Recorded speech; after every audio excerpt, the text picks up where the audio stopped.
বিশ্বাস করবেন না, আজকে আমি 100 টাকা দিয়ে এই চ্যালেঞ্জটা পূরণ করতে যাচ্ছি।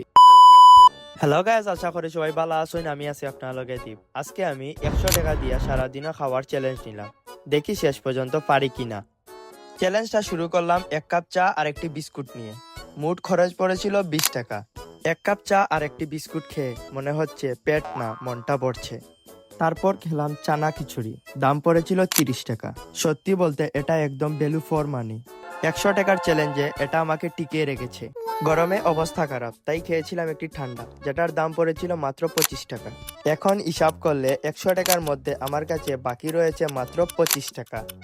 এই 25 টাকা দিয়ে আমার আজকে রাত পার করতে হবে। শেষে খেয়েছিলাম চটপটি, যেটার দাম ছিল মাত্র 20 টাকা। এটা খেয়ে মনে হচ্ছে আজকের দিনটা কোনোভাবে বেঁচে গেলাম। আর আমার কাছে এখন বাকি রইল মাত্র 5 টাকা। এই 5 টাকা দিয়ে এখন শুধু স্বপ্ন কিনা যাবে। 100 টাকা দিয়ে সারাদিন থাকা আসলে এত সহজ না। আজকে বুঝলাম অনেক মানুষ প্রতিদিন এভাবে চলে। এরকম চ্যালেঞ্জিং ভিডিও দেখতে চাইলে লাইক, শেয়ার, কমেন্ট ও ফলো দিতে আপনারা ভুলবেন না। সবাই ভালো থাকবেন, সুস্থ থাকবেন।